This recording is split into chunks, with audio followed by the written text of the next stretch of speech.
Where are we? Where are we? All right, did it work? Let's check.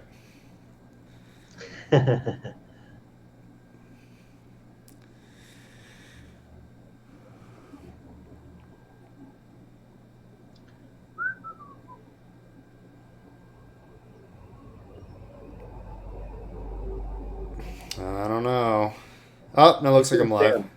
Oh, are we live? I think we're It looks like we live. are live on Facebook. We're Kingcast. live. We're live. Okay. All right. Finally.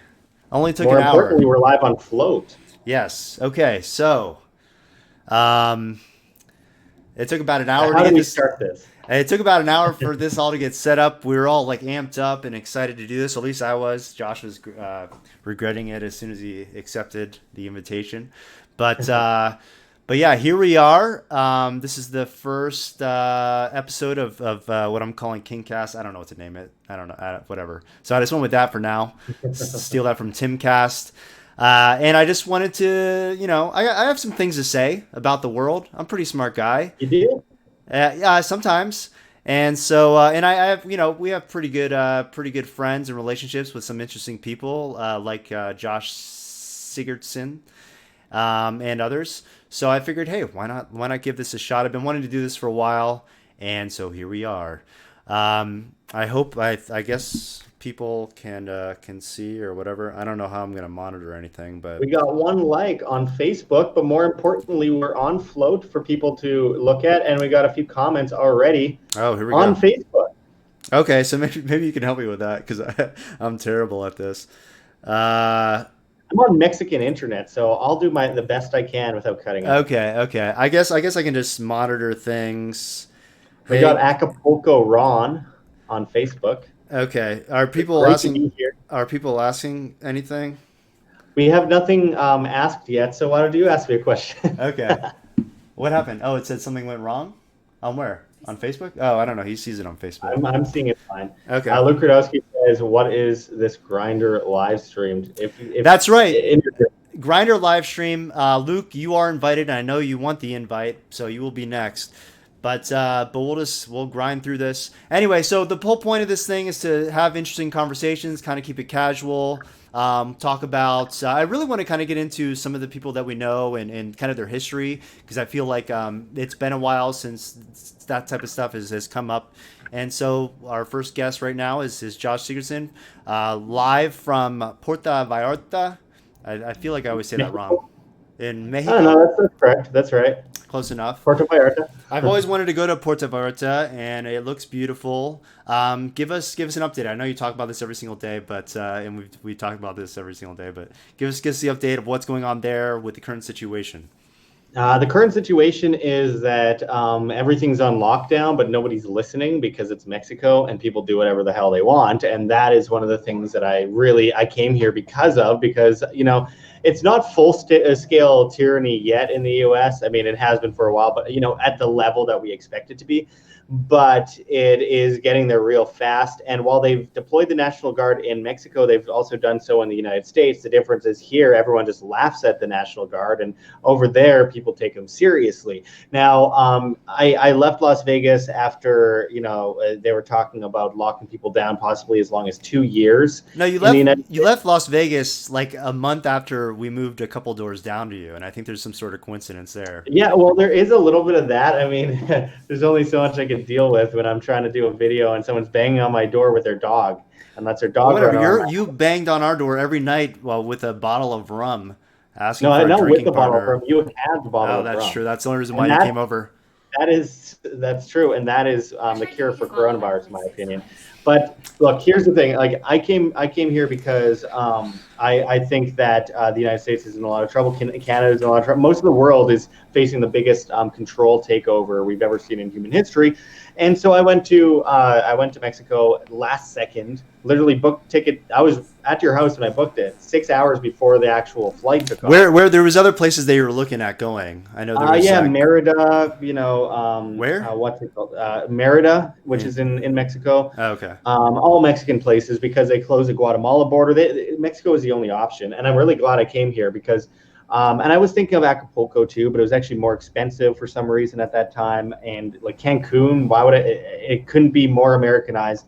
So I came to Puerto Vallarta. It was one of the cheapest places to go, a place I've always wanted to go as well. I get here and it's amazing. And I first got here and there's spring break and there's thousands of people on the streets. And literally within like 3 or 4 days, that was all wiped out.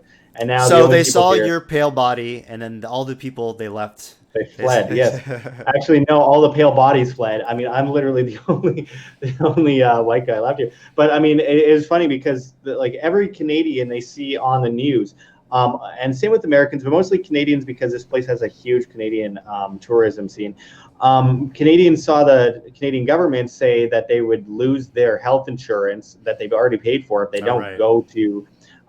go home immediately. So people fled, and the tourism industry was just smacked and blindsided. Now they're not doing any flights in or out of Puerto Vallarta at all.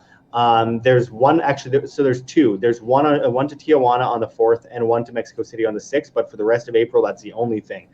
And so basically, the airports are empty. There's no one even working inside of them.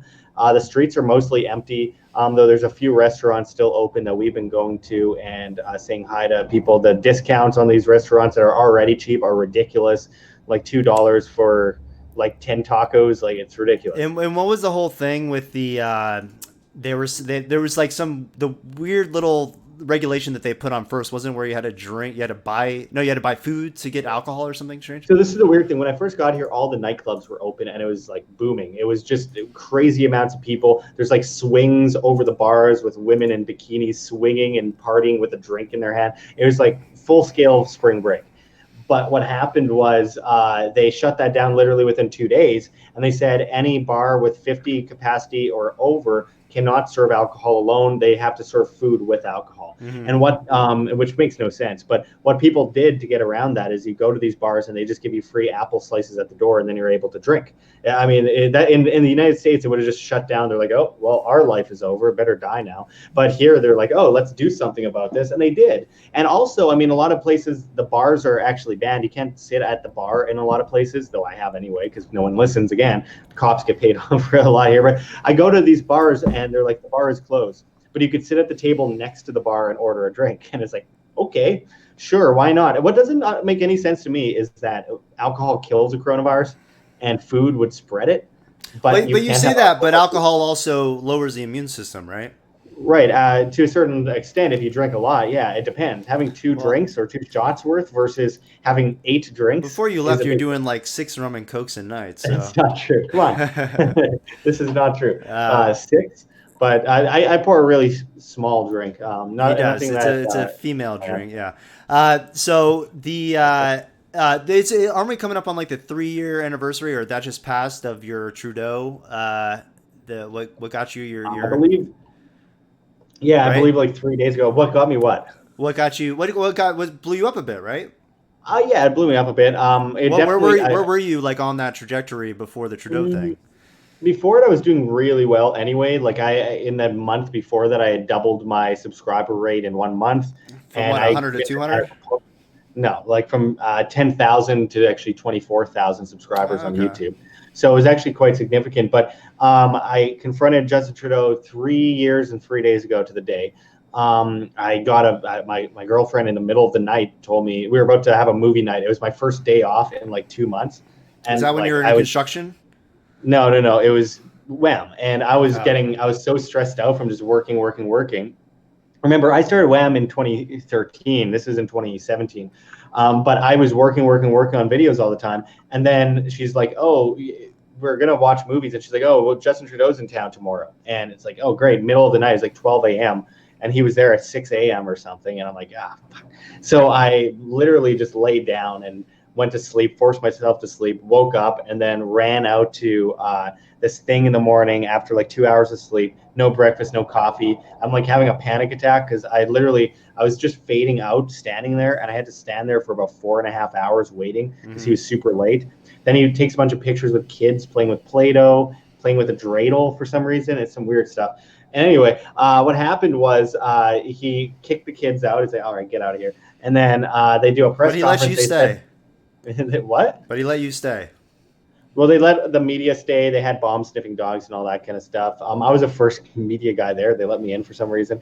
They're like, "Where's your license, your media license?" I showed them a business card. I just flashed my business card, my WAM business card, and they're like, "Oh, all right, go Do you ahead." still have Anyway, those? yeah, yeah. But I got in and yeah, waited hours, went to the photo shoot and everything like that. And then they're like, you can ask him one of these 5 questions. And I said, well, I want to ask him my own question, but he had his own pre-planned thing ready. He was going to answer scripted questions.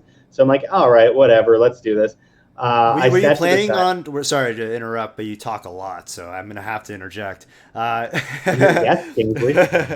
um, were you planning on confronting him, or you really just wanted to? You weren't planning on shouting at him, right? You actually just wanted to ask a No, I question. wanted to ask him Yeah. questions, but when I realized they wouldn't let me ask him questions, that's when I shouted at him. Basically, what happened was between questions, I asked him, how do you justify forcing families to choose between feeding their families and heating their homes in the winter due to your carbon tax? And he said, "You're rude." And all the mainstream media cameras just pulled away from me, all while a security guard, a guy grabbed me by the throat, slammed me against a wall, and threw me to the ground. And I pushed out of that and I got up and I kept asking him. And the guy's pinning me against the wall. One of the guys from State Run Media, CBC, kind of elbowed me in the chest from one of the camera guys.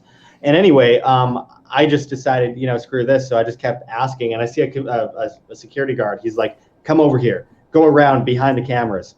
And so I'm like, okay, sure. And the famous media clip of me walking in front of Justin Trudeau came from me nodding at the guy. Everyone said it was scripted because in the beginning of the video, I nodded at a guy and then go like I was pre-planned. But what happened was there's a security guard over there You saying, "Go shill. behind him." And I'm like, okay. So I went in front of them and I started confronting him with and they call me a camcorder wielding man. I had 2 cameras on me because one thing you learn in media is that seriously, it's so easy for something to go wrong. So always have a backup. And I've confronted people before. David Frum, March 3rd, 2013, I confronted David Frum, who was the Bush's speechwriter. He wrote the Mission Accomplished speech and everything.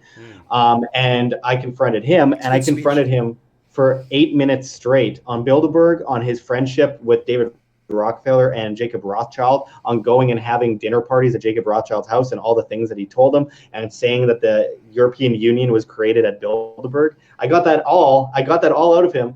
And then the guy that was supposed to be filming hit the button twice and was filming his face for that second. He Mm. like pointed the lens at his eye and then pressed the thing twice. Dan Dix has a very similar story with the first time he interviewed Alex Jones. So I mean, Oh, I find really? it hilarious. But He got up close and personal with Alex Jones. in like 2006, and the camera guy that he had hit the record button and just filmed his eye staring into the lens for like 5 minutes. And then the guy was like, "I don't know what's going on." So he just like turned it off and put it at his side. And Dan Dix turns around and the guy's got his camera sitting next to him. He's like, "What's going on? Did you get that?" He's Mm. like, "Oh, I didn't know what was going on." Speaking But of it happened. speaking of Bilderberg, well, it just came out today, right? That they're canceling the meeting for They're this postponing year it. Yeah. or So whatever.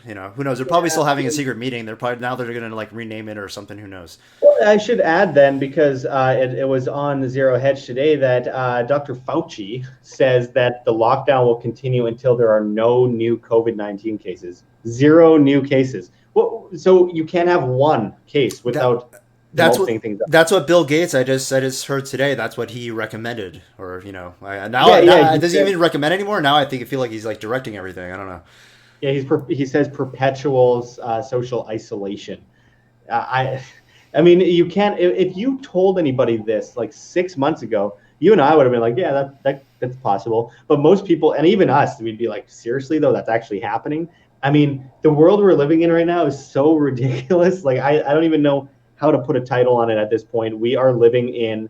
This is like crazier than any Twilight Zone episode I've ever seen, and people have already normalized to it. I They're like, yeah, know. this is life now. We're Yeah. just like inside, I guess. Well, it's kind of strange, like for me, because I've already like I don't know, I've already calculated that this in the head that this is eventually going to happen, eventually. So even for me, it's like it's a big deal but at the same time, it's like, well, I knew this was going to happen eventually. So Eventually, it's like, so now it's just a matter of figuring out what the next move is as far as staying alive. And that doesn't that's why I'm include here. buying more TP, although we might be running out. So so yeah, You can get so the extra roll from my house. perfect, perfect. So what's your next move?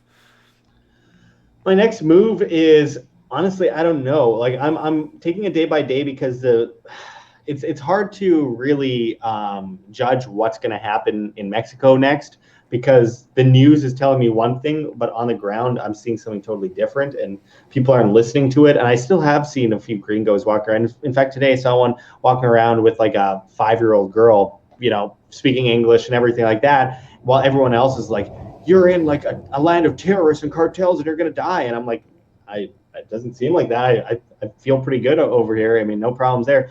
If anything really big happens, I might end up having to go into the jungle. I hope that doesn't happen. There's coconuts, though. There's fish in the They ocean. have There's internet. ways to live. Can you I still won't live be stream able from to the fish for a jungle? while. I don't think that's going to happen. If I disappear randomly for a while, that's why. In fact, tomorrow I'm going on a little trek with some friends that I've made here in Mexico on top into a mountain and to a waterfall. I need the exercise, and I won't have internet then. But I mean, if it comes down to it, I know certain places that I need to go if it gets any crazier. But right now I'm taking it day by day, and I'm hoping that I'm able to survive in Puerto Vallarta just fine. I've been offered places in Michoacan, which isn't the safest part of Mexico. Where's that? Um, Is that close by? it's by Chiron, I don't know where these the places are. anarchist city in I don't know Mexico. where Acapulco is. I It know where seems Mexico fine. City. I have a lot of friends over there, but the problem is whenever I mention Michoacan to people in Mexico, they're like, "Don't go there." I'm like, Oh, "Why?" really? They're like, "Yeah, you'll be killed." They're like, they'll just behead you and steal your organs and stuff. And I'm like, that seems like fear mongering. It's the same as like people in California say, don't go to Alabama. Someone's going to shoot you because everyone's got guns. Yeah. And it's like that's not the case. So I don't know if it's like that at all. I have friends there that say it's awesome and it's totally anarchist. I don't know what form of anarchy it is. Is it anarchy where like there's no police and everyone is free, or is it anarchy that there's no police but also there's cartels running everything and killing people that disobey? It's like, which level of this so-called anarchy are you talking about? So that's what worries me. I'm in a pretty safe place. I think this might be the most free place in the world right now, despite the restrictions, just because even throughout Mexico right now, everything's shut down. In Oaxaca, it's weird. It's hard to pronounce because it's spelled like exo or whatever. Oaxaca. They kicked all gringos out of all the Airbnbs, all the hotels, at gunpoint, pretty much, and told people that they couldn't be there. Hmm. And anyone that's a foreigner has been kicked out, and they're stuck on the streets. They're not even allowed to pay someone to stay at a house. What kind So of guns are they toting around? They got the M16s. they got They M16s. got I've the seen a assault few rifles. ARs. Okay. I've seen a few ARs. I've seen an AK the other day, and a lot of Oh, shotguns oh, that really? look like they would throw your shoulder out. Like the Like military and police are carrying that?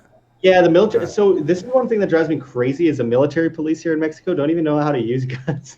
Like that's I mean, I know that's similar in many cases in the U.S. military as yeah, well. But I probably mean, they're everywhere. walking down the streets here and they're holding like machine guns with one hand with their finger on the trigger. And I realize that there's the safety's on, but still they're like swinging it back and forth with their fingers on the trigger. And I'm like, and they're like the barrels coming up and pointing at kids walking by, and it's like, you guys are idiots. Like, and they look like big tough guys, but the funny thing is, in Mexico, everyone sees them and they just laugh at them.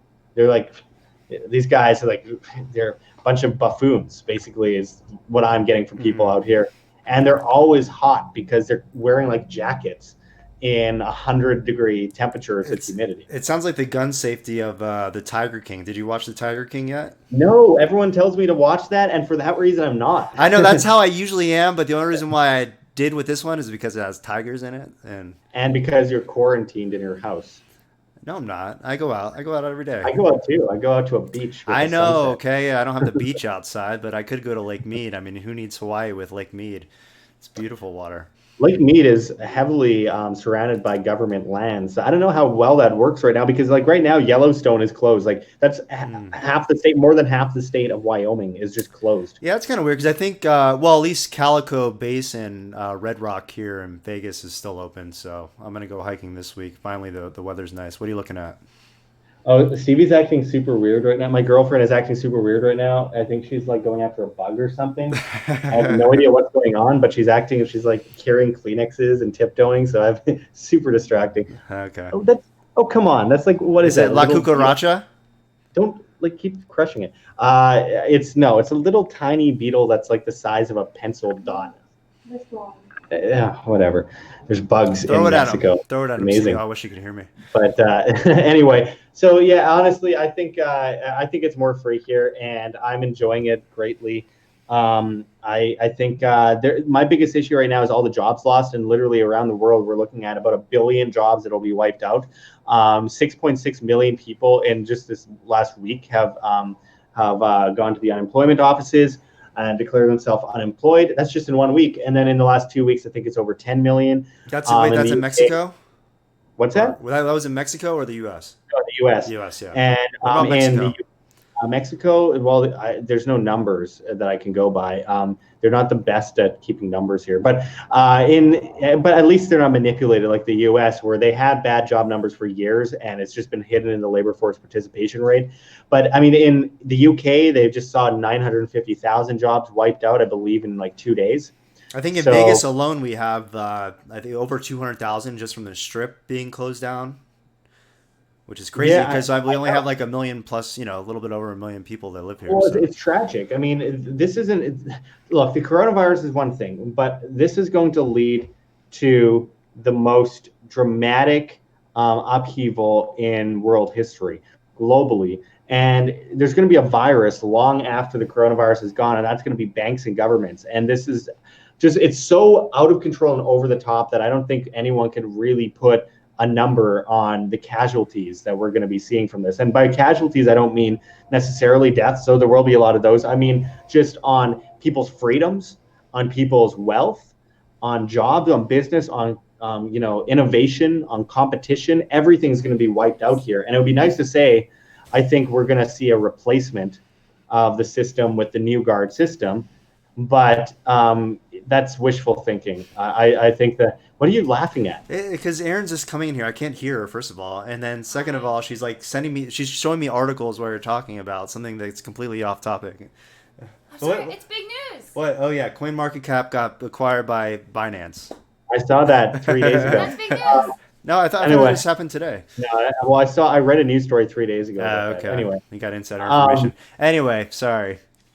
so You my know, point is that I think that this is probably the biggest upheaval in world history, and I'm just worried about how people are going to react to it. Are we going to see people, raiding people's homes? That's already happening to some extent in some big cities already. People are breaking into homes. well, that's what I wanted to get into. So, what is your predictions about what will come of this? Because I think we all know that probably it's going to get worse. And then the question is it going to get better after it gets worse, or is it just going It to depends stay where. worse, It or what? depends where, because, like, for example, in the U.S., I think this is going to be like a 5 to 10 year scenario. Honestly, it could be longer, just in the impact. But Acapulco Ron wrote on Facebook here. Let's see. As of 8 p.m. today, all beaches in Mexico are officially closed by the government. Tomorrow, Really? all beaches in Mexico should look like ghost towns. Stevie, can you hand me another Kleenex? We got another one of these weird things crawling next to me. She says it's this long. It's like tiny. We're like 2 blocks away from the ocean and the beach, and there's some weird stuff. I don't think that it's going to be. People aren't going to listen to that. People are still going to go to the. You think? Also, that's Don't supposed to freak be out. tonight. Yeah, so Ah, that's supposed to happen. I'd be surprised to see police enforcing that because, like, the entire coast is beaches. mhm. So I don't see that happening, honestly, but they can try. I think what we're going to see is a lot of people out of work mostly. I don't know about closing the beaches. They close Yellowstone. They close a lot of national parks all over the world. But I mean, it's a vast landmass, and the government isn't behind every tree watching people. They're behind every drone watching people instead. But I think that I'm going to go to the beach tomorrow. Yeah, that'll be I'm going to interesting to see what see. Yeah. because I mean, what are they going to arrest me for putting my foot on the first piece of sand? What about the next bit of sand and one after that? Like, what are they going to do? I don't buy it. I think that I it'll be think you should fine. push him. But I think you should push him to the limit and see how it goes and live stream it all. well, I should have live streamed it before when the cops tried to arrest me here, When did that happen? which was about a week and a half ago. I was walking around at night, and these cops. It was a slow night. I'm like noche lento. They was like, see, because they took me to the side and they're like looking and they're like asking for my wallet. I'm like, What's no chalento? What's that? Chalento. noche lento, slow night. Oh, okay. Oh, you talked to them. Uh, yeah, I Oh, talked to them. oh. Well, that was I your first told them to mistake. go. You know what? I don't know how your podcast rules are as far as swearing goes, There's but no rules, just right.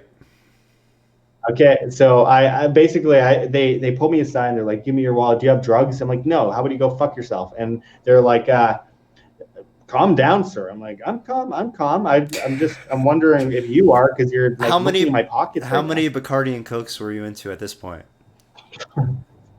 Three, Okay, okay. but three over like 4 hours, and Sure. whatever. But yeah, so they had me up against a wall, and I'm like laughing at them, and I was making jokes about how they like touching men. And I said, you know what happens in Puerto Vallarta, and one guy's laughing, and the other guy's like all tough, like good cop, bad cop, like anywhere else. And he takes out my wallet, and he's like dinero, and he takes $100 bill, like my last 100 American that I had to switch over to pesos that I brought with me. Yeah. He's like $100 bill, and he's like dinero, and I'm like, dude, I only bribe people when I'm in trouble. I'm not giving you money. I don't have drugs on me. How would you go fuck yourself? And he goes, okay, calm down. And he takes my keys out. He's like, you stay here. I'm like, yeah. And he's like, you have a girlfriend? And I say, He knows a yeah. lot And, I, and about then I you. took and then I just like took the keys and I put them back in my pocket. I'm like, okay, seriously, guys, how about you go fuck yourself? Seriously, I want to walk. You're gonna arrest me for walking. I'm like, this is stupid. You guys look ridiculous. I put my wallet back in my pocket. I flipped them the bird and I walked away. And they're like, okay, good night. Yeah, Buenas you make noches. you sound like a badass, but in reality, you're probably shitting your pants. No, I wasn't. I was laughing my ass off the whole time. Anyone that knows me, that knows how I actually deal with cops when I'm actually dealing with cops, knows that I do not treat them very well. I have seen you mistreat law enforcement, support the thin blue line or whatever. At the Bernie rally, when you confronted Bernie Sanders and you got kicked out, and they were manhandling you too. A lot of cops just like to touch you. I mean, I think that's what it Yeah, is. I don't blame them. I would like to touch me too, but that whatever. Look, I think you like I it. what? I said I think you like it. Well, not the cops, but look. So here's the issue. Government everywhere. We're not going to escape government anytime soon, though they are in desperation mode. But they also have the upper hand at this current moment. But what I see here is that the government is technically speaking, as far as laws go, bigger in Mexico, but the difference is nobody listens to the government in Mexico other than what some people call whitexicans and people who watch CNN and Espanol all day. And so I don't think that people are going to follow the line as much here, though obviously there is a level of subservience against among most people that have Stockholm syndrome anywhere in the world. They feel like government is trying to do what's best. Like people in Mexico call their president grandpa or abuelo. That's a normal They look thing, or is yeah, like was this president? this president, Okay. this president. People call him abuelo or grandpa all that everywhere I go. How old is he? And why are there so many of these bugs suddenly coming in? We had like no bugs in here until just now when we went on this live stream. But you'll be okay. But yeah, they've been calling him grandpa for since the election, and it's a rather strange thing. No one has any respect, however, for the governor here in Jalisco in the province, and that encapsulates Guadalajara, and that encapsulates Puerto Vallarta. No one has any respect for them. They think he works with the CIA and the U.S. government, Which and it's part of some, yeah, and they probably does, which is part of some global government conspiracy. And that's what I love about being in Mexico here, is that everyone is just like a conspiracy theorist. Like Wait, but they everyone I call him talk to. Grandpa, but they don't respect him. I'm confused. Or there's two No, no, no. different They call sides. the president grandpa, Oh, but the governor oh, sorry, sorry. of I wasn't Jalisco, paying they don't have attention. any respect for it because they say he's a globalist. Well, Ah, okay. they say that, grandpa, the president, is basically not conforming to anything the U.S. government does, and that includes basically saying that he is shaking hands with people still in big crowds, having big rallies to this day. The federal government is virtue signaling to an extent, but nothing drastic. It's more the provinces right now that are making the biggest decisions, which I'm more worried about. Acapulco Ron wrote in the chat, says it happened at 8 p.m.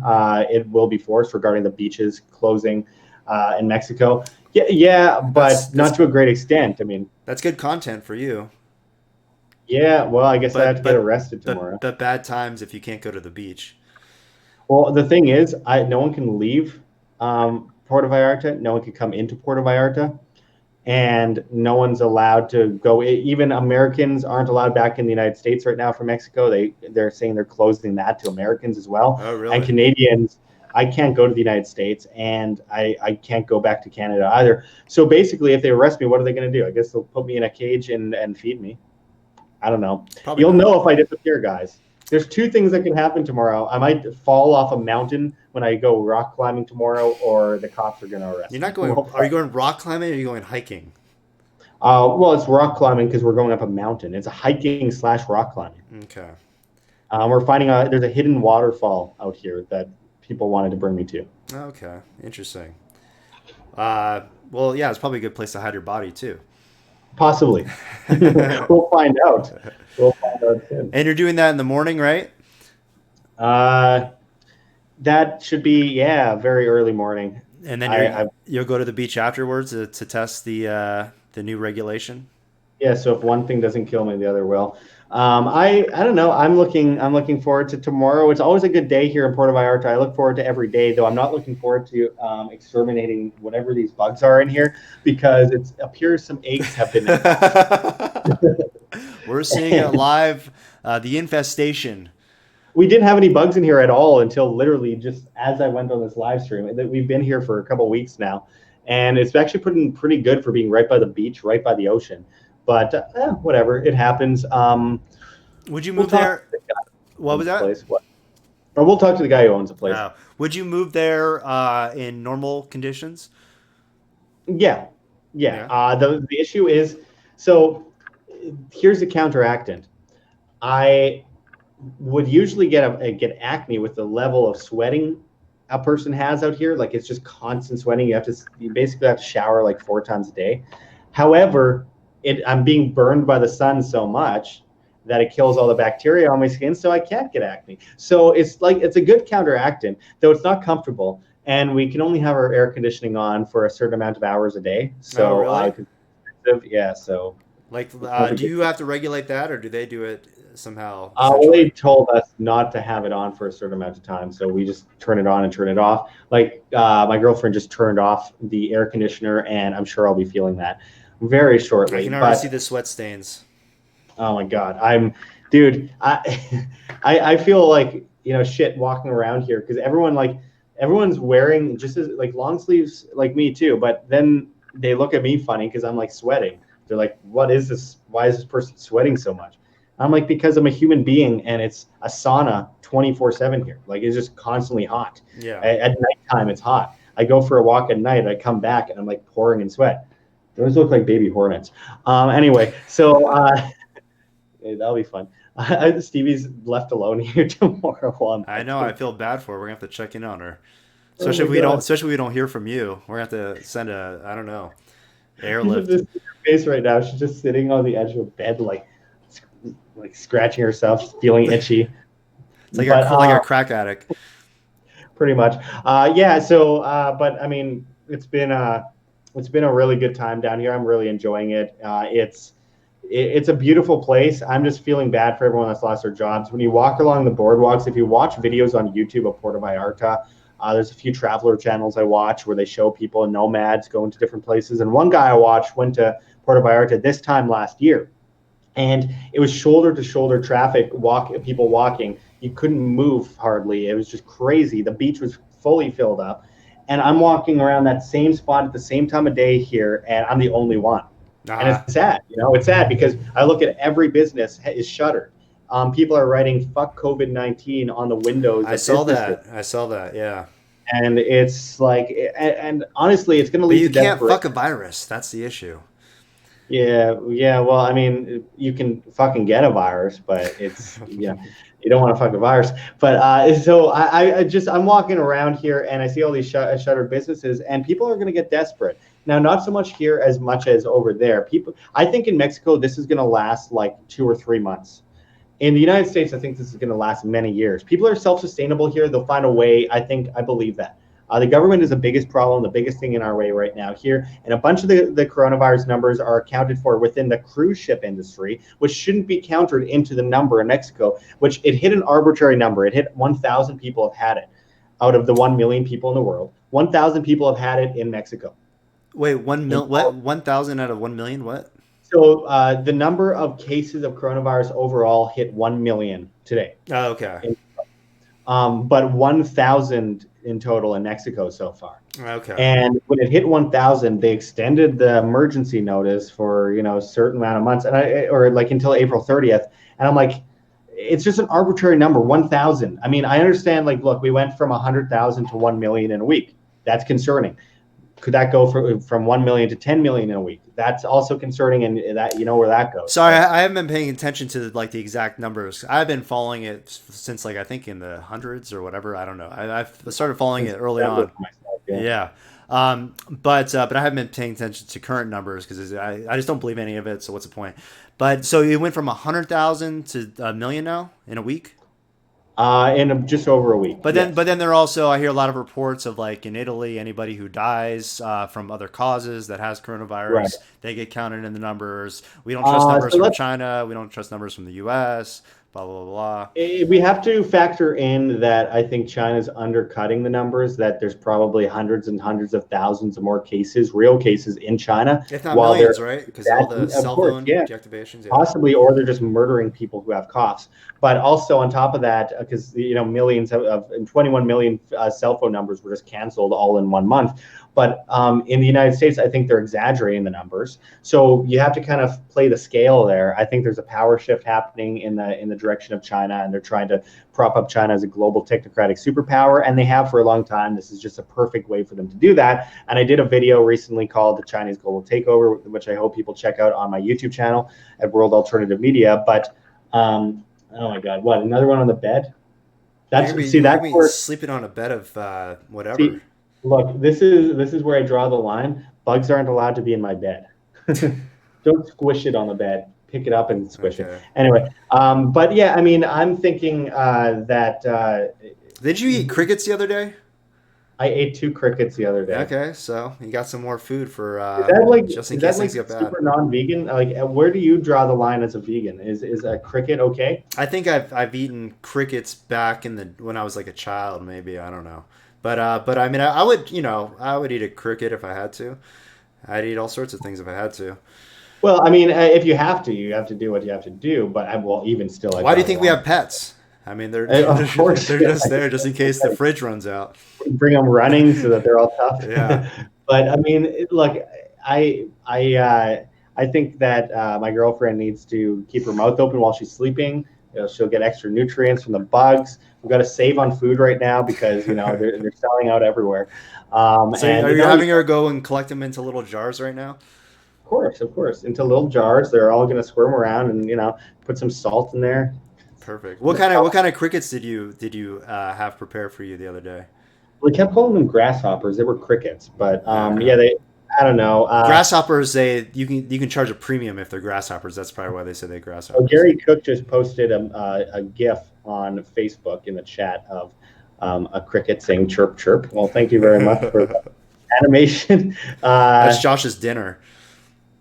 Oh man, yeah. Well, I mean, it wasn't that bad. It just wasn't good. I mean, the thing is with the crickets, it literally was.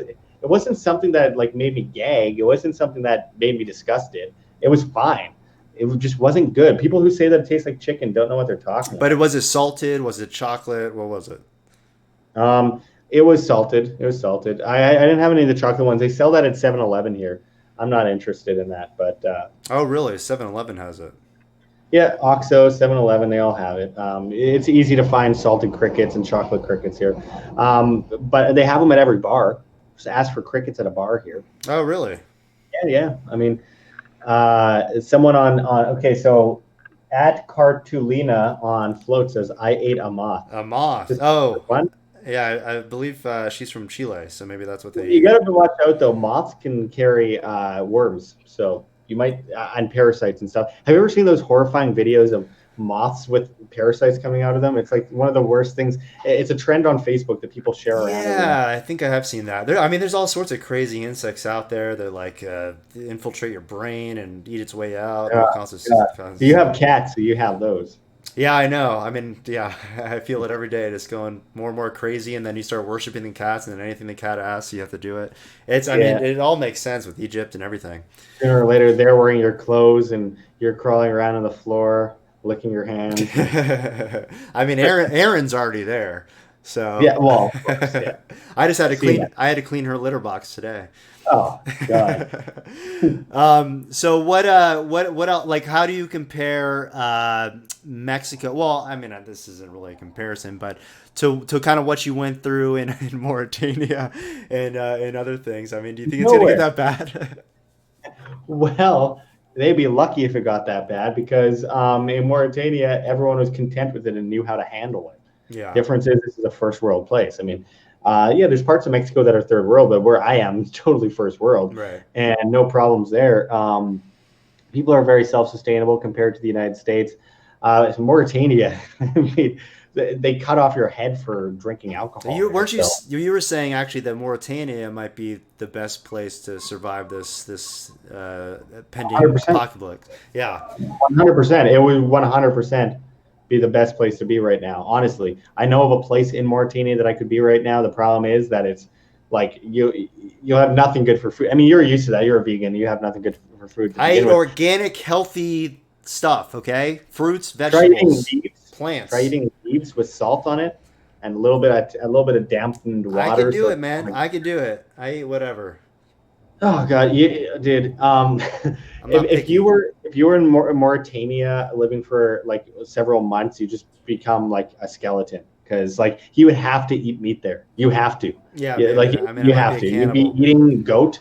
I hate goat. It was disgusting. I ate it there. It made me sick feeling. But like honestly, but I drank the tap water in Mauritania, no problem. I ate some salt. I don't even drink the tap water here in Vegas. It's full of jet fuel. Yeah, well, I don't either. It's a difference. I mean, in Mauritania, it was coming from an underground natural well. Oh, right, In right. Vegas, it's full of fluoride and chlorine and shit. But when I was in Mauritania, it was, it was a real survivalist kind of landscape. And I believe that people there are able to take care of themselves. I mean, Erin wouldn't do very well out there as she'd be like whipped and told to make you food, which I mean is not so bad for Works for me, but me. it works for me. But the fact is that it would be a great place for this kind of situation because first of all, there's no tourism. Second of all, it's dry, it's hot. The virus couldn't survive, and if it did, well, I mean, you wouldn't want to go around anyone because their immunity would be way down, and you'd probably kill them.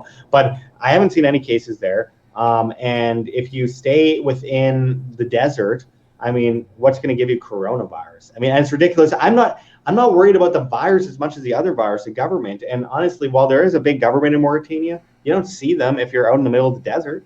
It's not like they're Right. walking Like around. how do they even collect taxes? Do they like carry They don't. a wheelbarrow around and they're like, "Hey, you owe us whatever." Well, in the capital, Nouakchott, it's easy to collect taxes. There's 2.5 million people there. There's But lots of shops. is there any? Do they accept credit cards or is it Oh yeah, all? yeah, yeah. Oh, It was okay. actually my debit card actually worked in Mauritania at random street side ATMs and doesn't work here in Mexico. And doesn't work half the time in the United States. But no, there's no problem with that, and it's very first world in parts of the big cities. Like it depends where you go. I mean, it's not. I should say second world in parts of the big cities. There's no first world there. But I mean, pharmacies look nice. Everything is, as far as that goes, they have nice tile floors and they have nice lights and stuff. They're not like hanging light bulbs with some guy in a mask with a machine gun. It's not like that. Yeah. Though it is in other parts of Mauritania. It's in like Nouadhibou, Mauritania, definitely. But I mean, it's not a problem to collect taxes there, but they're not collecting taxes in like the middle of the desert. And if they did, that guy would never be seen again. Yeah. There's the people macheting lambs strung up in the middle of the street next to a pile of garbage in the middle of the desert aren't going to have time to be extorted for the little money they have in a land where they only have 0.2% farmable land. So, I mean, I doubt they'd be able to get very far there. And so how are, I know you went into this before a lot in your other videos, but how are women treated there? Well, I got to be careful because I got to go back there at some point, but not well. A guy did threaten to cut off my hand for shaking hands with a woman. So I mean, look, the issue there is that Why didn't women. What's that? Why didn't he? That's a good question. I mean, It's all I talk. would have given me more stories, but look, women are not treated well there. But it depends where you go. I mean, if you go to certain areas of Mauritania, if you go to the nice hotels, and by nice hotels, the most expensive hotel room in the whole country is $150 American a night. That's the nicest in the entire country. That's where the president stays. And what does that But look like? Is that an actual nice hotel or is that? yeah, it's in my documentary, Atlantis in the Desert. I just Oh, walk I around. remember that. Yeah, Yeah. it was $150 a night because we stayed the night before in a hostel covered in cockroaches. This is why I find it funny that Stevie's literally pacing back and forth in the room, like all freaked out, looking at the floor, looking for bugs right now. I'm like, I had cockroaches all over my face. I was taking them off in the middle of the night and throwing them across the room, and I'd hear Yeah. them hit the wall. And honestly, everything in comparison now is fine. There's one right there, Stevie, on that sheet, Man, it's right next really to the bad. backpack. I know. I Do you have haven't a had window any. open or something?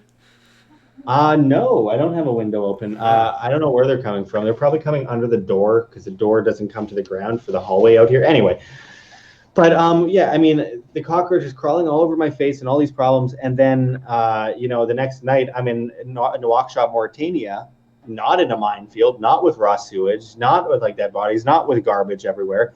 And I'm like, my friend Anam Pachenta and I were like, let's get a nice room because we just came from the hostel and the nicest room was $150 a night. So Right. it wasn't even that, I don't think. So that wasn't a big problem. We spent money that one night, went upstairs. They gave us, spaghetti, which the night before, I don't even think I ate the day before because there was nothing to eat. Was it like room there, service or was this a restaurant in the hotel or? there was room service. I didn't get it. We went. They have all the lights off too in every hallway when no one's in it. They have motion activated, so when you come near it, they turn on the lights because they don't have money. They don't have people staying in this Well, that's hotel. just economically smart. I mean, come on. Yeah, but they don't have people staying in the hotel because there's like no one that has money to go to that hotel. What do you So think the vacancy was that night? maybe out of a place with probably 150 rooms in it, I'd say the vacancy was probably about 18, 19, somewhere around there. Like, oh wait, sorry, wait. What is vacancy? Vacancy means that those are the rooms that are empty, or those are the Oh rooms wait, that. yeah, that seems okay. So I don't know. Like the amount of people in the hotel was about 18 that night out of about 150 Oh, rooms. okay. Wow. So only less than 20%, like 15%, Yeah, something like yeah. that. There's no way people are spending a bunch of time there. They're all like sheiks that were there, and like one white oil guy. Oh, okay. Yeah, I can see that. Like Oh, so over is there oil business there? Oh yeah, huge. Yeah. But more importantly, the iron business and the copper business Hmm. is pretty big. The biggest iron ore train in the world, the biggest train in the world, the longest train is in Mauritania.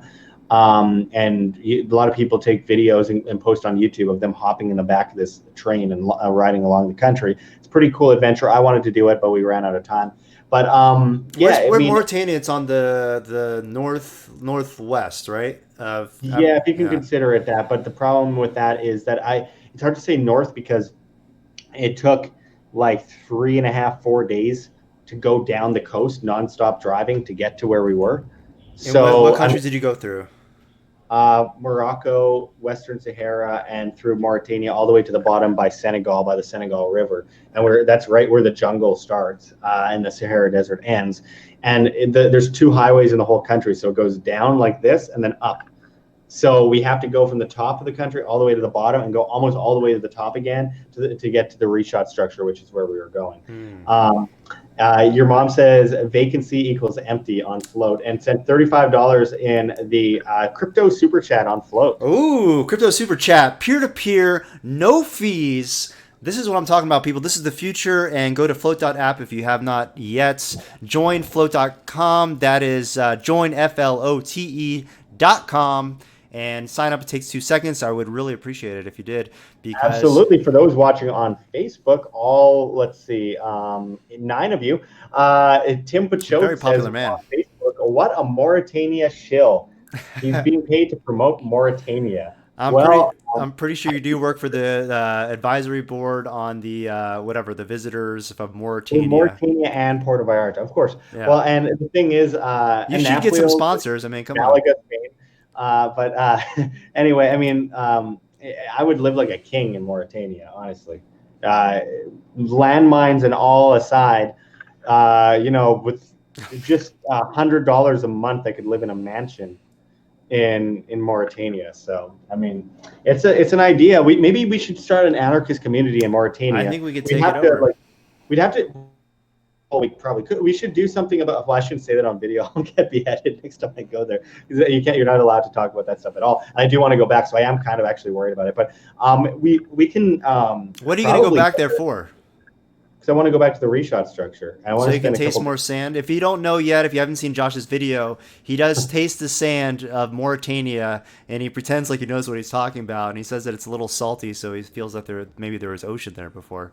You'll see me in a new National Geographic documentary on Netflix and Disney Plus called what is it called? Atlas of Legendary Things. So stay tuned in the fall for that. It's the only time I've ever shilled and gone on mainstream and actually accepted a full-fledged TV show. But with that said, I didn't get paid for it. That's the difference. I was offered money for the other ones, and I didn't take money for this one. So, but yeah, it's interesting because it was salt, and that means that there's salt in the middle of the desert, 350 miles into the Sahara Desert, which means that there was salt water there, and there's water erosion everywhere. So that's very interesting and totally corroborates what I was theorizing about. But you didn't find Atlantis. No, I didn't find it. Total mission failure. Okay, moving on to the next. No, I'm just kidding. No, it's interesting. If you haven't checked it out yet, Josh tries to find Atlantis. He fails, but it's a cool documentary. So did everyone that's ever looked for Atlantis. By yeah. No one's ever succeeded in that, or else we wouldn't be having this conversation. Someone's gonna find it eventually. But let's talk about real quick. I know you have to get to sleep because you gotta be up early to. As Jacob 926 says, sounds better than Nashville on Float. Yeah, it is. Go ahead. Sorry. Nashville's actually pretty cool. I don't know, isn't it? I went there as as a kid, but I know it's like pretty big with the music scene and all that kind of stuff.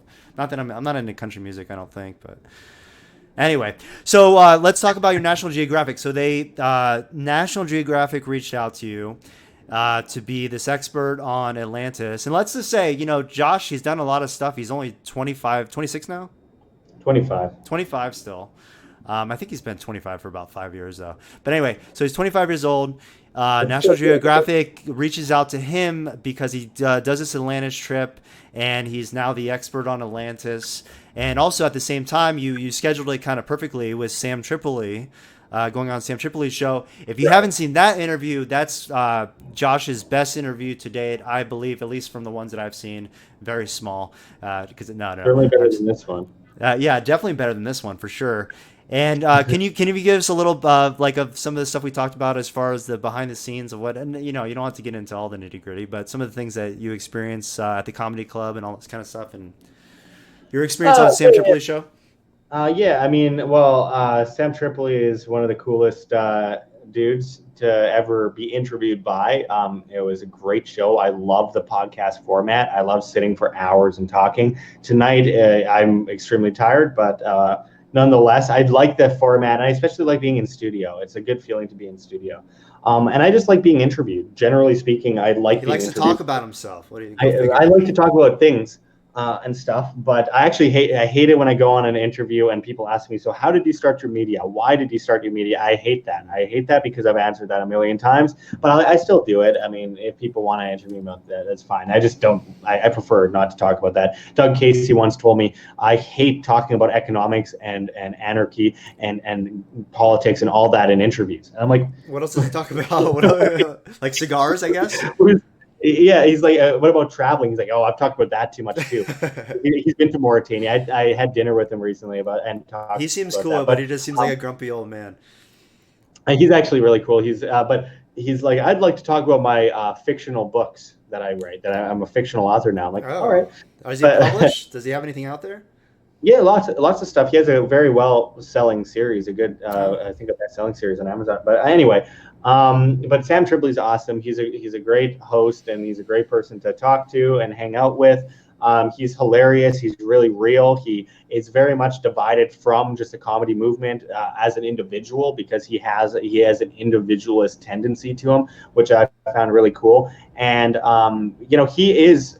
People don't realize this. He is a booker for the Comedy Store, and the Comedy Store is the most legendary comedy club in the world. And started off people like Steve Martin, Chris Rock, and Louis C.K. and Bill Burr, and like basically everyone started at the Comedy Store. Jerry Seinfeld, even Max Kaiser when he started off as a stand-up comic, Rodney Dangerfield, you name it. Anyway, so I'm there, and he invited me as a special guest at it to a sold-out show, which was awesome.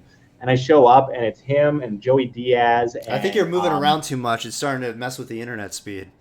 Dave Attell, and there was Whitney Cummings. There was oh man, You there's want to get into Chris the story D'Elia. of Whitney Cummings?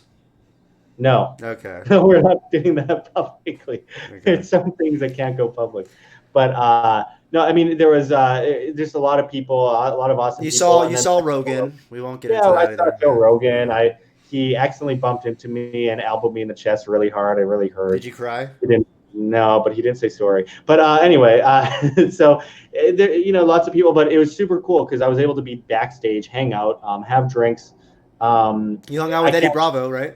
Oh yeah, Eddie Bravo. We talked for a long time about Atlantis and my reshot structure adventure, and ended up talking with like Whitney Cummings about that, and like Joey Diaz. It was a super weird situation. Jeff Ross was there. I'm like, am I tripping?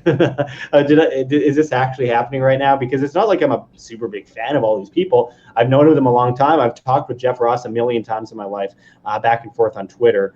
We used to get into Twitter matches and everything, and nothing, bad blood. It was funny. Him, Mark Maron, those people. But it was just so weird being in this room in Hollywood, and I'm like talking about my adventures to find Atlantis in the Sahara Desert to Dave Attell and Joey Diaz and Eddie Bravo and stuff and Jeff Ross, and I'm like, what's happening right now? This is the weirdest experience of my life, and that's saying something because I pride myself on finding weird experiences to have, because that's what life should be all about, is just finding as many experiences as you can and living literally every day. I know it's said a million times, but live every day like it's your last, because it really could be at any moment And, you could die. and And I tomorrow think might be for you.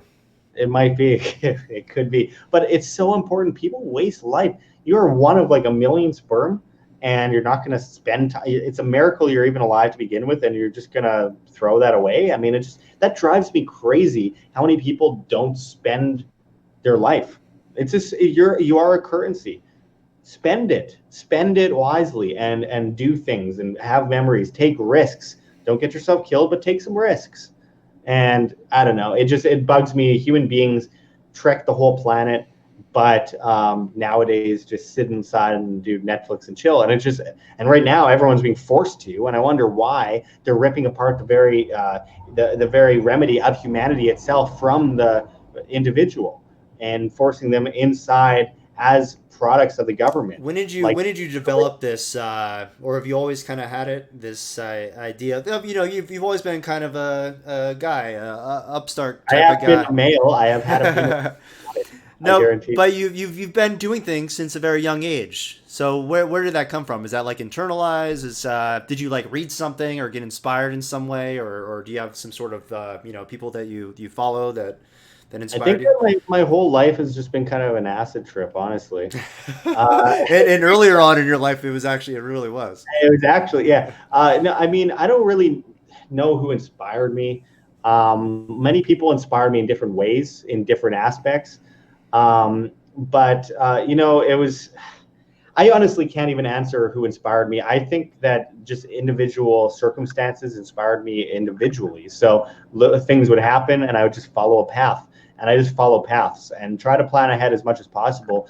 But one thing that I'll always remember, and I can't even remember the movie itself, but I remember the idea behind it was a movie Yes Man years ago with Jim Carrey, and this idea that you just say yes to everything. Now I don't do that. However, I do say yes to a lot more things than I feel comfortable doing. Like I don't feel entirely comfortable tomorrow hanging out with people I just met in Mexico, in the mountains and climbing a mountain and going looking for a waterfall. In school, in elementary school, I was very standoffish. I did not have a lot of friends. I was very antisocial. I didn't talk much, and when I did, it was very quietly. And I mean, all that kind of I stuff. know, And isn't I feel like, that's got to be so hard for the audience to comprehend well, that you used to be a listen, quiet listen. kid.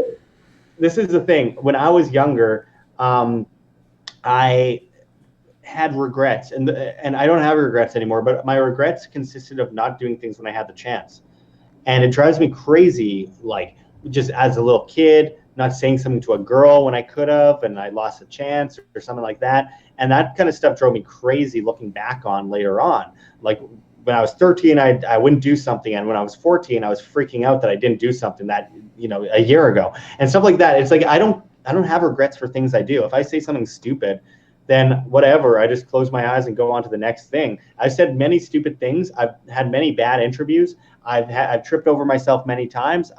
When I was younger, What's your I would worst have interview? say something stupid. My worst interview. Yeah. My worst interview. If you don't know, Josh has interviewed a shit ton of people, and he basically you can bring up almost any topic, and then he'll start talking about how he interviewed the expert on that just a week ago, or a month ago, or a year ago, and so he thinks he's the expert on everything because of that. But anyway, yeah, what was your worst interview? It's called reference. Keep references in your head all the time, man. No, But you're a smart kid for being 25. I give you credit. so look, I think the worst interview I ever did.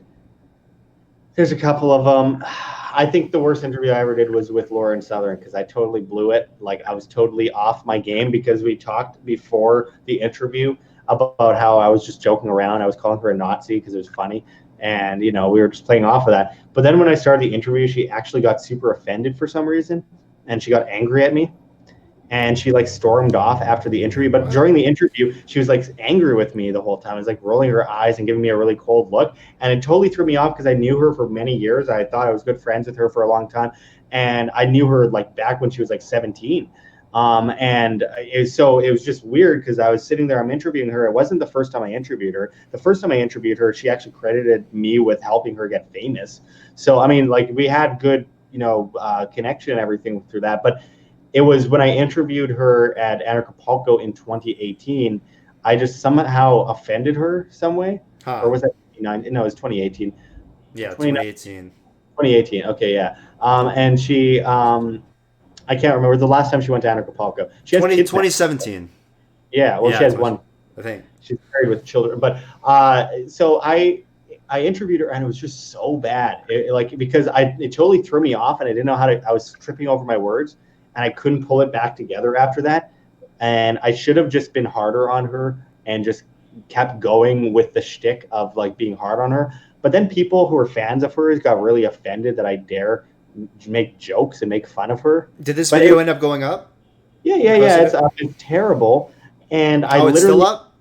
she told me that to make sure to put something underneath the video saying not an actual Nazi or something. She's like, people need to know. I'm like, What? it's a joke. We just talked about this before the video. Anyway, I don't know. It was super weird. She just got off stage with Larkin Rose like 5 minutes earlier, Hmm. and she had just been called a Nazi on stage and everything. So anyway, it's just so I put it up. I regret it. I hated putting it up, but I stuck by the content and let people decide how they felt about it. I lost a few subscribers, not a big deal. But I cringe every time I think of it. So that's probably the worst interview I've ever done. But another bad one was John Stossel, not because of me, but Oh, because yeah. he I watched that one recently. It's pretty funny. It's kind of a dick, but Yeah. I mean, he's super smart, and I don't know, he's just kind of that way. But like, yeah, it was he just kind of was super rude to me. Yeah. I mean, at the Yeah. time, I think what happened was it's John Stossel. You know, he seems whatever. He's been there, done that. He's been around the block, and you came up to him, and he thought that you were just like this kid. But at this, yeah, you know, you have this legitimate alternative, you know, media site, world alternative And media. at the time, I had way more viewers than him too. Yeah, Accidentally. no, yeah, absolutely. And he just, you know, it just seems like he didn't respect that. He almost treated you like it was like some sort of high school project or something like that. So,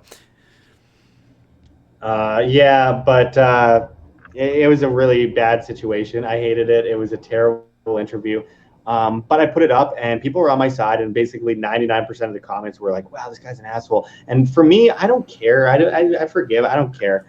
There's very few people in this world that I just actually dislike deep down. well, let's get Most into those people, people. no. I can't even think of them right now because I don't think about that stuff very much. If I'd have to deal with people, even people I don't like, I still treat with respect for the most part, except for government agents. So, I mean, like, honestly, whatever. If I have to, I just find a way to get out of the situation and not talk to them. You know, I go to conferences. There's a few people every now and then on a conference that I am not a fan of. And so be it. I mean, I just try not to hang out with them. And if I end up in a group where we're talking with them, I just say, oh, "Hey, how's it going?" And what's the point of starting an issue? Yeah. But anyway, So what's the next big things? What do we have to look forward to with Wham? You have any good interviews lined up? well, I'm starting a podcast on Whamcast. Whamcast, you can Wham space cast on YouTube, and we're on Podbean, and we're gonna make sure that that goes out to Float as Oh, well. And is this gonna be audio only, or what is this? video and audio. Okay. Audio to some places, video to others. Tim Pachote might have the info on that. I don't know how to do this stuff. I need a new laptop before I can actually do this stuff myself. It's a really bad situation I'm in, and the internet cuts out in and out all the time here in Mexico, which is also really inefficient. I wanted to go to Georgia, the country, which has some of the best internet. Same with Bulgaria on this nomadic travel I was doing, but now I'm stuck in Mexico, which I love, but I'd rather be over there. And honestly, I'd feel more at peace. I'm always kind of on edge here because I feel like things could explode at any moment. And with Trump declaring a bigger war in the cartel in Jalisco, in the province I'm in, and saying that he's doubling the military personnel, Oh, which is going to really? be He here. pointed out that specifically. I didn't pay attention. Yeah. Jalisco cartel, yeah, the Jalisco cartel. So that's mostly like the biggest part of it right now is in Guadalajara, but still, I mean, and I don't think it's going to have much of an effect. But I just feel more on edge all the time, and that's responsibility kicking in. That's me knowing I have me to take care of. You never let go parts of your childhood. And when you're a kid, you're dependent on people, and you try to be independent. But as you grow up, especially in this climate, you always every now and then have this weird feeling deep down like you need to look to someone else for a moment every now and then, like a moment in time you feel like you need to depend on someone else, like you can't do this, how can I handle this? But the fact of the matter is you're an adult, you have to handle that situation, you have to go dive deep into whatever situation it is and make it work for you and for the people around you. So Thanks, Josh. I'm learning a lot. well, no, I mean, this is the thing. I mean, people are forced into this realization because no one is prepared for it. No one as a kid is ever prepared for it in the United States or Canada. Here, sure. And that's why people here are like, oh, this is normal and everything.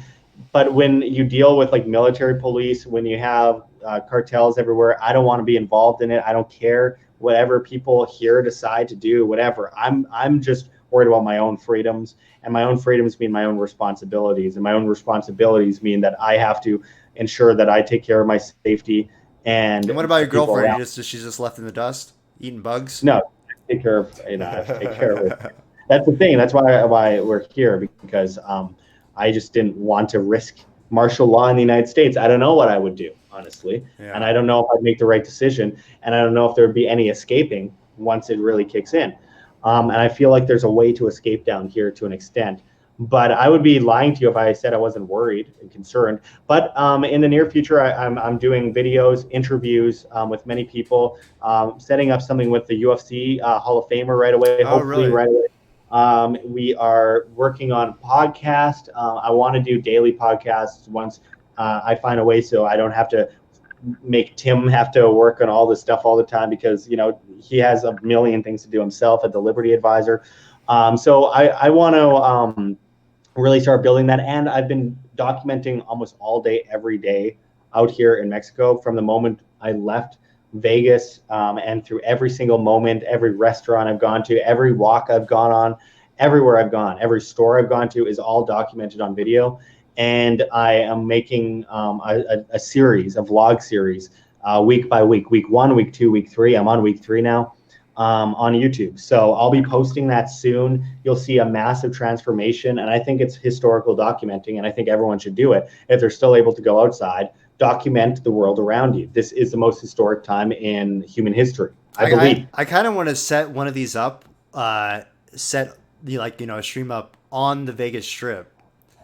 I think that'd be a cool background because it's so dead right now. I mean, Oh, I know. You'd have it all to yeah, yourself. I know. I Yeah, mean, when I was there, when we went Kingsley, we drove down the Vegas Strip. What was that? a Stevie, day or two before the complete shutdown, right? Was it? yeah. And what happened was it was mostly empty. There were there were definitely a few people left, but the casinos had already been closed.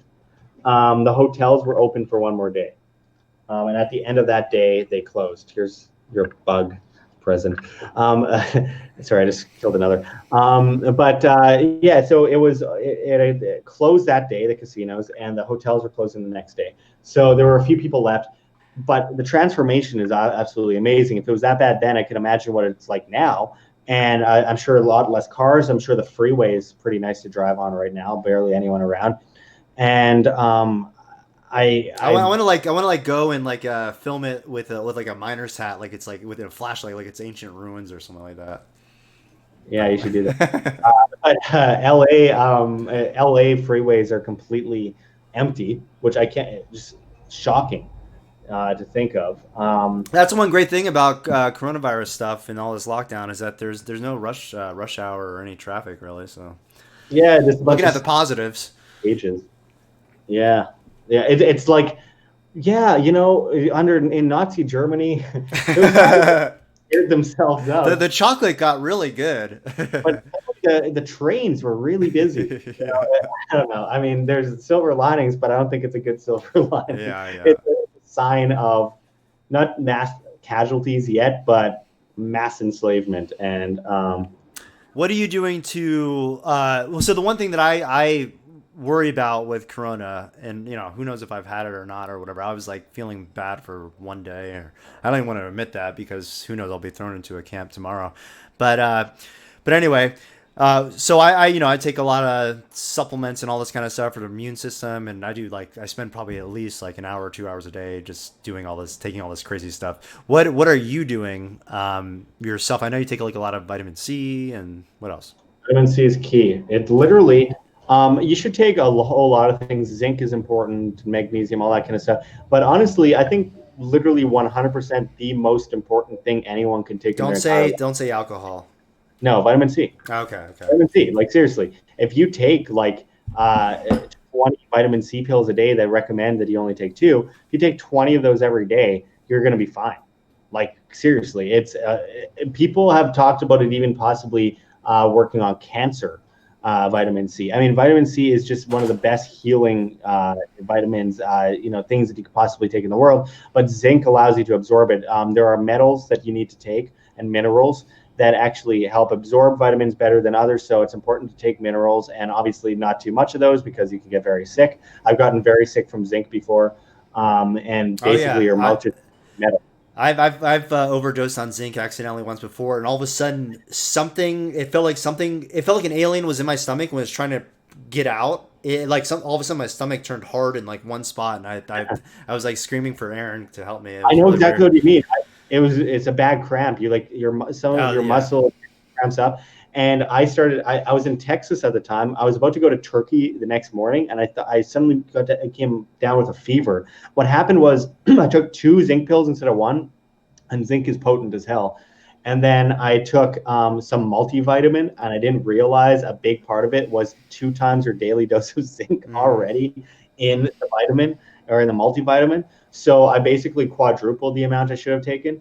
And suddenly my mouth got dry and started tasting like metal, like rust. Oh yeah, that And I happens started too. feeling, and I'm like, I went into a cold, well, no, I didn't go into cold sweat immediately. I felt like shivering and achy and tired and really sick to my stomach. And I laid down, and suddenly I went into a cold sweat. And after drinking a bunch of water and everything, and I was okay. But it was not a good, it was not a good feeling at all. It was one of the worst feelings I've ever got from taking anything. And that's saying a lot. So I mean, yeah, I mean it's but you have to take minerals and stuff like that to absorb the vitamins. Vitamin D is really important, which is a big problem because everyone's inside right now. Vitamin A is a good thing. I try to take all the vitamins, but I think vitamin C is by far the most important, and I focus on that more than anything. If I miss other vitamins one day or for multiple days, even, it's like whatever. If I'm taking a bunch of vitamin C, I should be okay. And I haven't taken as much as I'd like to out here so far, but I do recommend that for sure. Actually, I was just listening to Sam Tripoli's podcast yesterday, I believe, and he had the doctor on there. I forget his name. He's like running for senator or something like that. Seems like a pretty smart guy. But he actually said that vitamin A is really important, especially when it comes to the coronavirus. So I haven't looked into it much yet, but I don't know. He seems like a credible guy. Oh, here's the thing: the coronavirus, which is a weaponized bioweapon, by the way, the coronavirus starts in the throat, and it sits in your throat, and you start to get a sore throat. You start to get a sore throat after it inflames things after a certain amount of time. Don't take things like Advil. Don't take painkillers. Painkillers help inflammation get worse in things like your throat. So don't take that. It actually makes you less immune to it. If you have a headache, drink water and deal with it. I'm sorry, I've had tension headaches. It put me in hospital in the past. I know it can get bad, but Josh goes to hospitals for headaches. no, no, no. It made me for 3 months slur my words. And I was like getting numb and then shocking heartbeat pain in the side of my head. If you ever had tension headaches, guys, Ooh. it can seriously feel like you're having a stroke. And I'd smell weird smells, and I'd see sparkling blue everywhere. And like is really bad. And I'd forget things. I couldn't talk, which is not Sounds good like for me. you ate too many paint chips as a child. A few too little, if you ask me. But so what happened was I ended up in hospital for that. But what I'm talking about is that it starts in the throat and inflames the throat. You can stop it from actually spreading to your lungs very easily by drinking salt water, gurgling it, swallowing it, taking tons and tons of vitamin C, and with enough zinc to absorb the vitamin C, taking the vitamin D and absorbing the vitamin D, and also Or getting having. some sunlight. I think it only takes about 15 minutes of sunlight in shorts and a shirt to get the recommended, or for your body to create it. Right, but So for I mean that doesn't do everything. It helps a lot, but I mean you should also have what was it again? Hot tea, because hot temperatures kill it. Then it brings it into your stomach from your throat, and your stomach acids destroy it. I just Uh, learned recently that green tea has a lot of fluoride in it. Oh, I think it depends on where it's sourced from, but I think a lot of of the normal kind of green tea that you can get out there has fluoride in it, like where it can actually affect your liver and all sorts of Heard of stuff. that? I haven't seen that here, but yeah, I've definitely heard of that. I Yeah, think someone showed me a box in the United States of fluoride in green tea and chamomile tea as well, actually. really. Yeah, Yeah. I heard white tea, black tea is notoriously bad for naturally occurring fluoride. I didn't know that about green tea. I've been drinking green tea for a while. That's probably why I'm so stupid, but apparently it's also good for you. I don't know. It's very confusing, but it's just interesting to know and look up about fluoride in tea. What else? What else? Um, Sorry, were you done? I keep interrupting, but I have to. yeah, yeah. I mean, basically, I can't say I'm like the healthiest person. I'm certainly not, so I can't go into that too. I know what to do. I just also enjoy life to it a bit, and also, I mean, like I quit smoking in November 2018. That was one of the best things I ever How did. long were you smoking for? Since the age of 12, I smoked from age 12 until 23, I think, if I'm doing the math correctly. And so, yeah, about no 24, I guess, in 2018. Yeah, I'm turning 26 this year. Yeah, so Math is hard. yeah, about 12 years of smoking. half my life at one point, and I quit for like 8 months twice, once in 2012 and once in like 2016. But And you have that story of you started smoking because it made you cool, right? Is no, that well, I started smoking to change my singing voice. Um, okay? it would make it more raspy because I was a musician for a long time, and it actually did help my He voice. When wanted to I go from Hanson Brothers to Bob Dylan. Well, but a big thing is I did see Bob Dylan. I looked up to Bob Dylan a lot when I was a little kid, and I'd see Bob Dylan. He's smoking and everything, and black and white photos from the early '60s. I thought it was kind of cool. But I was also 12, so whatever. Shut up. So like, That but doesn't give you the excuse for the next 12 years of your life. yeah, well, no, it's called an addiction, and it's a very strong addiction. I've quit other things in my life. Nothing compares to cigarettes. Mm. Seriously. It seems like you were able to like cold turkey it though. Yeah, I cold turkeyed it Yeah. because I mean, it's like, what am I more addicted to? Feeling good or smoking a cigarette? And when every smoke I had would make me cough to the point, at that point, I was getting serious lung bronchial issues.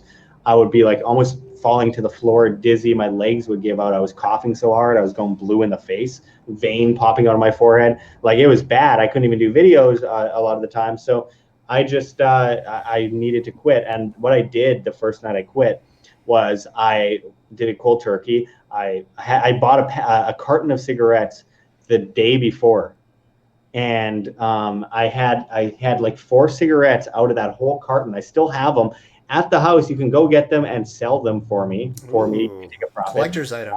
Yeah, there's almost a whole carton of Marlboro still wrapped up. But anyway, I don't know how good they Those might be are. worth quite a bit in the Yeah, future when we go to yeah, back to barter. that's right. Actually, don't sell them. Send them over. No, but and I kept them in my house this whole time. I didn't smoke. But here's the thing: I quit, and I went to a strip club with a friend of mine, and the people were smoking inside. People were drinking. I had a drink, two, three, and I did not smoke the whole time. My test was the day that I quit smoking, not smoking in a strip club with drinks and friends and hang out and everything. And it was dramatically difficult to do for the first 3 hours. Wait, I didn't stay there that long at the strip club. Maybe the first hour. I stayed there for about 2 hours. But anyway, He's got a problem, ladies and gentlemen. it's, hey, well, is there something wrong with liking beautiful women? But anyway, so I didn't smoke for the whole time. I left. I went home, and that whole next week it was a bit of a difficult situation. But I also was still coughing, and it hurt. And I had just come out of being poisoned and everything a month earlier. It was just dramatic period of bad health in that little area of time there. And You've late been sick ever since I've known you, as far as I'm concerned. I don't. No, I didn't get sick from.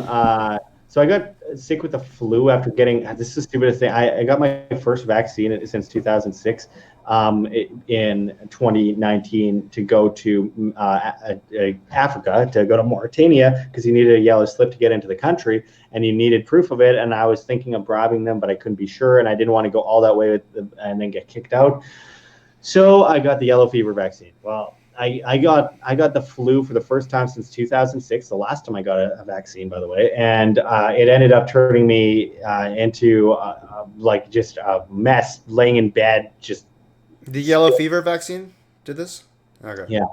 And I was super sick, super huge flu season, symptoms and fever, For how long? and for about a week. Hmm. I still had it while I was driving across the United States to Las Vegas. But anyway, it was a big problem.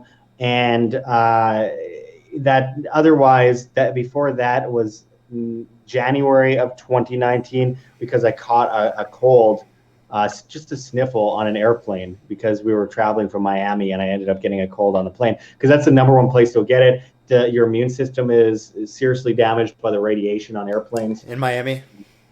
And Miami, yeah. But anyway, other than that, I hadn't been sick all of 2019 into 2020, and then I got something that we will not name in February of 2020, and yeah, we're not talking about it because I might actually get arrested. But anyway, so I got something in February of 2020, I'm trying to think what and it is. I don't know. well, HIV? you're not the quickest tonight. But Fair enough. anyway, so then otherwise I've been fine. I mean, I look, I have alcohol works, but not a lot of it. A lot of it lowers your immune system. Never get drunk. Never even get tipsy. Never get to the point where you're slurring your words. For Isn't me, that it's isn't that you every night on the Facebook Live? no. What are you talking about? People keep saying I'm slurring my words on those videos. Half of them I haven't had anything at all. I'm just like walking around. It's late at night. I'm sweating, like humid. How many of them are you catching, Stevie? Like, It's like a collection. It's like she's Pokemon. freaking out. Yeah, Are they I all the guess same, or is it the different they're all the ones? same. Some eggs must have hatched somewhere. I don't Lucky know. you. They seem to be coming from the And balcony. didn't your Airbnb just renew? No, on the 17th. Uh, Yeah, I gotta figure it out after. Don't worry, it's easy to get rid of bugs. But yeah, I think some eggs hatched in the hallway downstairs or something. It's Mexico. Everything's open to the air in the hallways, so it's literally open to the outside. So things get in, and if they lay eggs, and if they hatch, you'll end up having 100 bugs all coming at you at once. And once you should be get a rid fun of them, night. well, I mean, she's not going to sleep. I'm sleeping. I've slept with much worse situations. I'll just wear my clothes to bed. I don't know, whatever. But anyway, she's super unhappy right now. Poor Stevie. It's just, yeah, I feel it. I mean, I'm not a big fan of sleeping in a bed with bugs. I've been there before, and it's not a good situation. But I mean, they're just little tiny little bugs. They look like little amoebas almost. They're just like little tiny little things. So I'm not worried about them. No, they're not baby cockroaches. Oh my God. Anyway, we'll let you get to it. My ass is hurting from sitting down for so long, so. That's not from sitting down for so long, dude. And Aaron just handed me dinner, so I'm gonna try to work through that. Dinner at what time? Isn't it like 9:11? 9/11. Make a wish. Nah. Anyway, thanks for joining us today, Joshua, and we appreciate everything that you do. And Good luck I, on your whatever this is, podcast. yeah, I'm not sure. We're not going to really schedule. We're just going to do this kind of, casual whenever it comes up. Um, but it was good chatting with you. We'll have you on again when you're not getting attacked by bugs. Or And cartel or or police yeah, or yeah, I'm really interested to see what happens tomorrow, especially on the beach, and if you survive your hiking trip. I don't know how long I'm going on this hiking trip. No one's told me, so it could be all day. I might be getting home at nighttime, and I'll get here, and Stevie will be in a giant cocoon with giant bugs crawling on the walls. I feel like there's a movie like that. Oh, I think there is. The Fly, maybe. Legged freaks. I don't Yeah. know. All right, man. Well, I'm gonna try to figure out how to stop this thing, but it was good chatting with you, and we will Yeah, talk it's again. gonna be fun. We're gonna watch Kingsley try to end this stream. Yeah. Okay. Good. Yeah. Here we go. Okay. Wait. End stream. Found it.